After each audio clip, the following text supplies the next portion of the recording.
Do I even need to explain what this series is to you guys? Because it's a digital circus. Like, come on. But just in case... Created by Gooseworks, the Amazing Digital Circus follows a colorful cast of characters going on adventures and living inside of one big circus, with a pair of teeth named Kane as the ringmaster. One day in the circus, a jester named Pomni suddenly appears and struggles with the existential dread of being suddenly transported into an unknown world with no recollection of her previous life, as well as uncovering the secrets behind the circus. And because of the memorable character designs, humor, and darker themes of the show, it's garnered a couple views. And because of this immense amount of fame, the digital circus is everywhere. It's in stores, it's on your shirts, it's on your backpack, it's stuck to your laptop, it's in your house. Pomni is in my car stereo and I can't get her out. Hang in there, Pomni, I'll get you out of there. The pilot begins with Kane giving us an introduction to the circus, saying there will be jaw-dropping, heart-stopping, and mind-boggling paraphernalia. We're also introduced to his assistant, Bubble, and after which a theme song for the circus starts to play.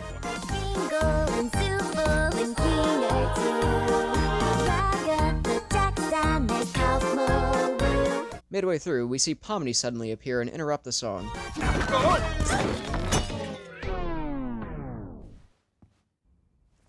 Kane, is this one of your NPCs, or is this a new sucker? Because if it's a new character, we're gonna have to redo this whole theme song. Kane is surprised to see a new human entering this realm as Pomni struggles to take off a supposed headset she was wearing before she entered the circus.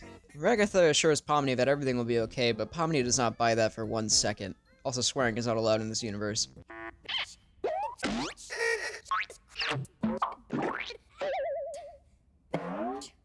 Oh my god. Pomni then asks Kane if she can leave the circus, to which the answer is obviously, no. Jax then tells Pomni that the rest of the crew have allegedly been here for years, and Kinger's been here the longest. He also states that Kinger is the most crazy out of the bunch. After Pomni already starts to give in to the delusions, Kane gives Pomni a tour of the circus. Kane showcases the tent, where the other members of the digital circus reside, and where Kane usually likes to start adventures. He then shows us the grounds. We haven't seen any of this yet. There's also an area called the Void, which Kane suggests to not venture out because not even he knows what's out there. Kane then tells Pomni it's best to stay at the grounds where Kane can keep all of his eyes watching Pomni. Oh, and also the moon's a freak. Hello, Kane. I love you. Pomni sees an exit door, but before she's able to ask, she gets transported back to the tent. Whoa! Clean up on aisle U! I'm on it, boss! Why are you like this? After throwing up, Pomni asks Kane about the exit door, to which Jack replies with, if there was an exit door, they probably would have left by now.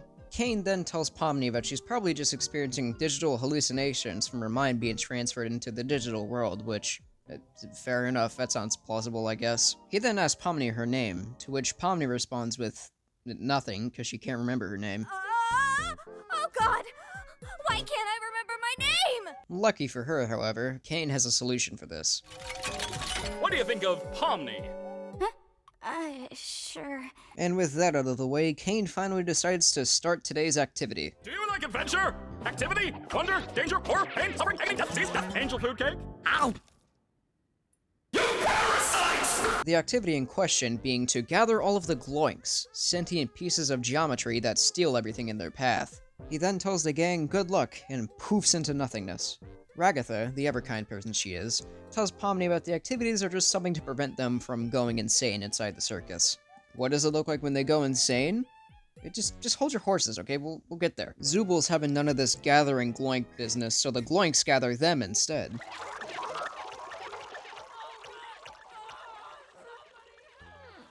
Oh no, they killed Zubal. Anyway, you guys want to go get something to eat? Ragatha then suggests that they go check on Kaufmo, the clown that was absent from the theme song. And Kinger then jumps into the conversation after the gloinks steal his pillow fort. He says that Kaufmo might be going insane because he kept rambling on about an exit, kind of like Pomni right now. Pomni then states that that would probably suggest that the exit door is in fact real, however Jax is dismissive towards the claim.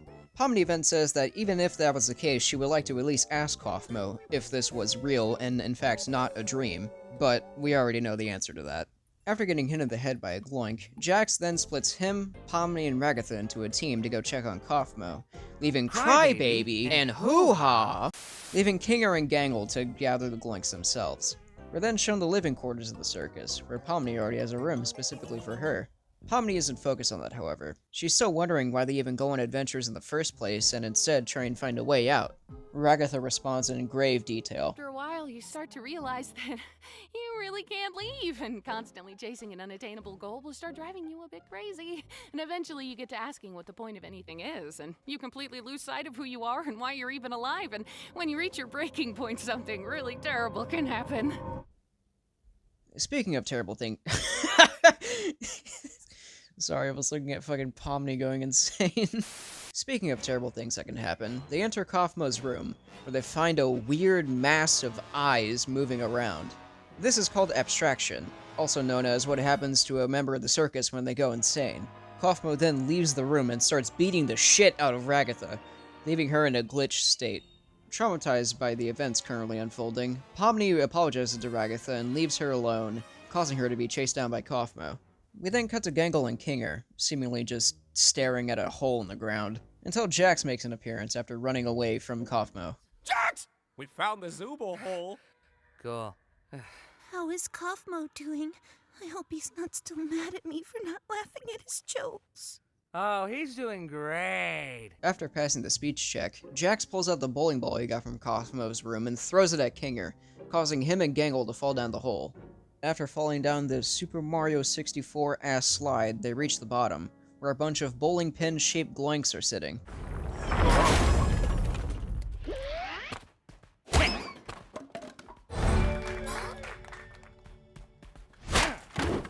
Unironically, one of the best jokes in the show. We're then met with this big blob with a bunch of eyes on it as it eats a table and spits it out its other end. An insect collection? I think it's a nest.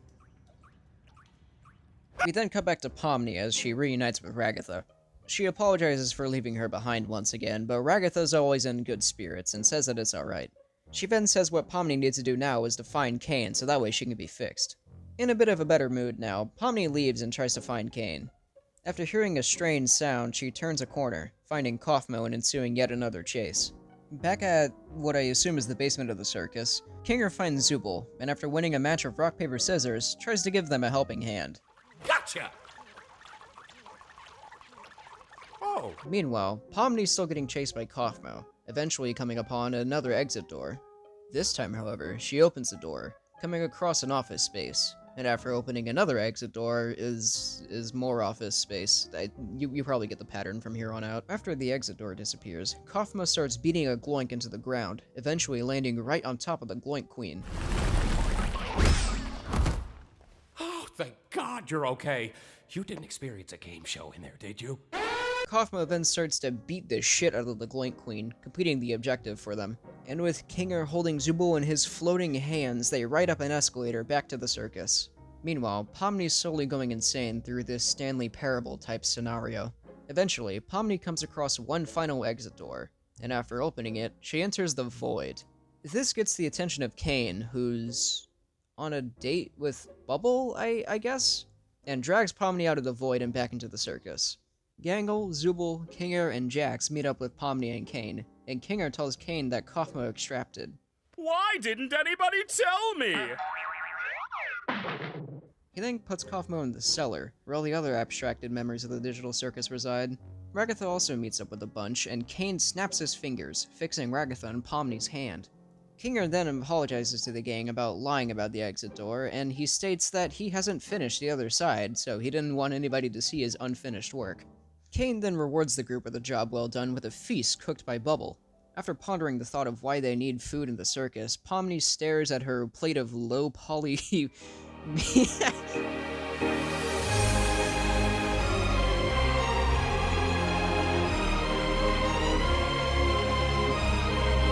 Okay, I'm not trying to get content ID'd again, so I'm just gonna stop it right here.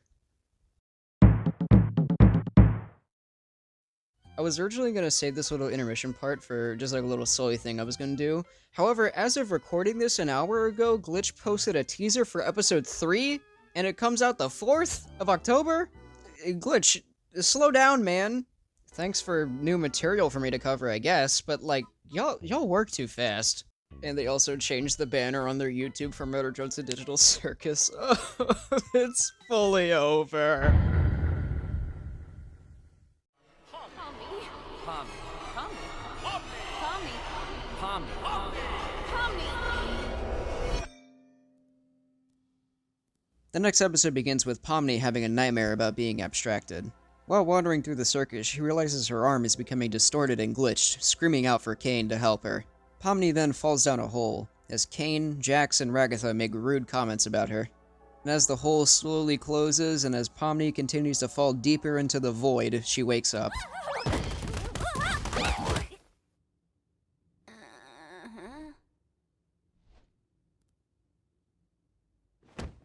Shortly after Pomni wakes up, Ragatha comes to her door and reassures Pomni that everything's alright, and it was understandable what she was going through during the first episode. However, Pomni seems really out of it this morning. Ragatha then says that Kane has a new adventure planned for them, and it's sure to be a fun one. The adventure in question being titled Candy Carrier Chaos. In summary, the Candy Kingdom has been robbed of their most valuable resource, that being maple syrup. And it's up to the cast of the circus to stop the robbers and get the maple syrup back to the kingdom. An entire kingdom of candy sounds sticky. Very sticky indeed. Sounds.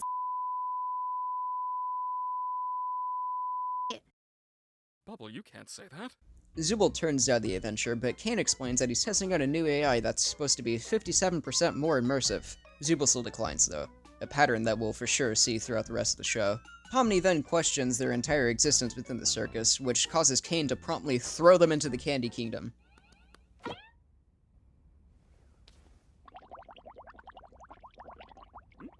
No thanks, I'm trying to quit. You smoke your own kind? Anyway, the members of the circus get a grand entrance into the Candy Kingdom. They stop right in front of the castle, where the queen introduces herself. She also states that the members of the circus are knights sent by God, who is shown to be Kane, which I'm sure is just a surface-level joke that has no other deep meaning behind it. The princess then states that the robbers used a modified syrup tanker, so she provides the members of the circus with one of their own. She then gives them the key to the kingdom, and she hopes that they doesn't fall into the wrong hands.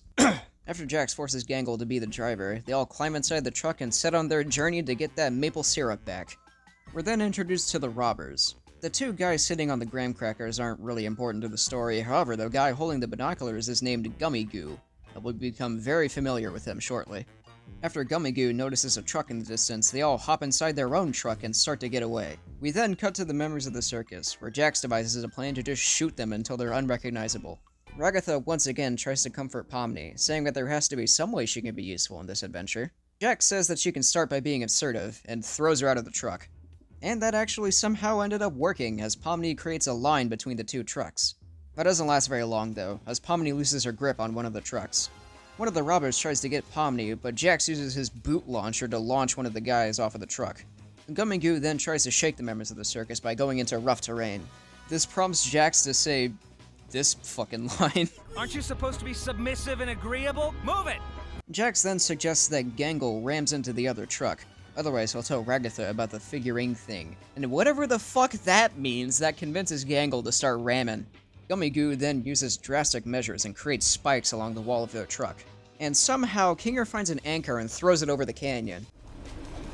Hey, Kinger, is that rope attached to anything? Gummy Goo proceeds to do a switcheroo on the two trucks, sending the members of the circus careening over the canyon. Except for Pomni, of course. I blame you for this. Meanwhile, the robber's truck starts spinning out and comes across a slanted edge, creating a collision glitch that sends the truck flying, and for Gummy Goo and Pomni to go falling down beneath the map. After wandering around for a bit, Gummy Goo finds the assets for the map, and comes to the startling realization that he and all his friends were actually just NPCs. Shortly after, Pomni finally lands, and tries to explain to Gummy Goo that they're underneath the map. However, because he's just an NPC, he doesn't quite understand what she's talking about.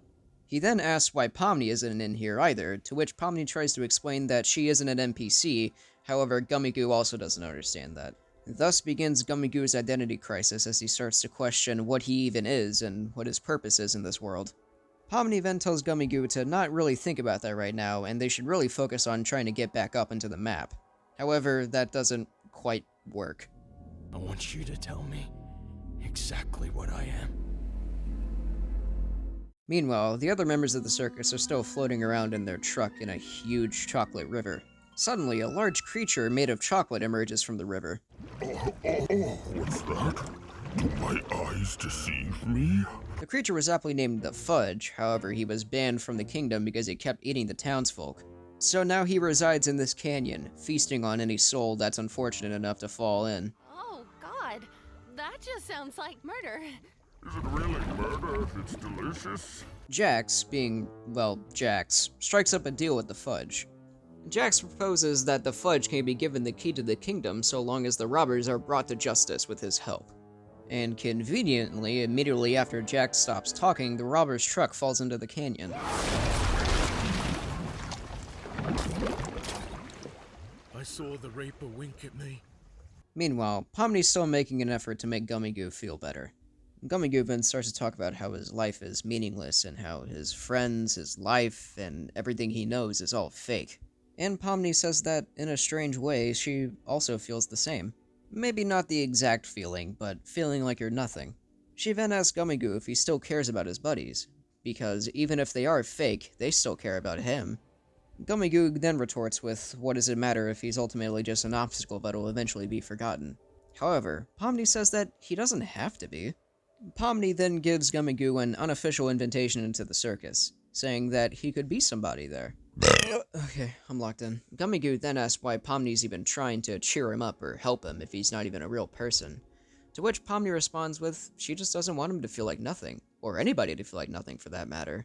He then asks Pomni if he would even fit into the circus, to which Pomni responds with, he probably wouldn't fit much less than her, and plus, she needs a friend.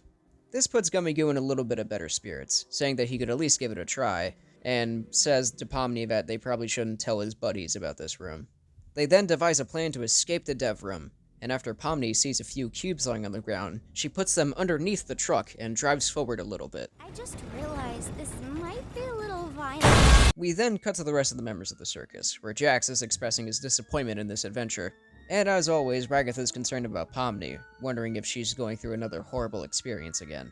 Kinger tells Ragatha that it does take a while for people to get used to the circus, and he even remembers how long it took Ragatha to get used to the circus. Oh, yeah. I'm surprised you remember that. Remember what? Suddenly, a large bang is heard in the distance, and Jax looks through the binoculars. Do you guys have a second truck that flies? Yeah. Wait, no, we don't. No, not at all. Gummigoo and Pomni then climb out of the second truck and reunite with their respective groups. However, Jax is disappointed that the adventure didn't go as he wanted to and expresses his disappointment very vocally. Let's take this dumb truck to the dumb kingdom, I guess. Inside the kingdom, the princess tells them good job and bears them farewell, opening a portal. Unfortunately for the kingdom, however, Jax left the gate open, causing the Fudge to enter the kingdom as soon as they enter the portal back to the circus. Gummigoo has a look around the place before Kane intervenes and snaps Gummigoo out of existence. Wait, what? Kane explains to Pomni that he can't have anyone else in the circus because then he would lose track of who's an NPC and who's a human, and who knows what could happen if that occurs. Pomni starts to have a breakdown once again, but Ragatha intervenes, saying that Pomni could always see Gummigoo again, because Kane likes to reuse NPCs sometimes. Zubul then puts a hand on Ragatha's shoulder, and Ragatha invites Pomni to Kaufmo's funeral. As Ragatha explains that they hold funerals for the ones who have abstracted inside the circus, Jax seems upset and starts to walk away. And as everyone says their eulogies and show genuine emotion and love for Kaufmo, Pomni starts to smile, feeling a bit happier and safer inside the circus. I didn't really plan an outro for this video, so have this old version of the thumbnail I was going to use for this video. Anyway, like and subscribe. Thank you, goodbye.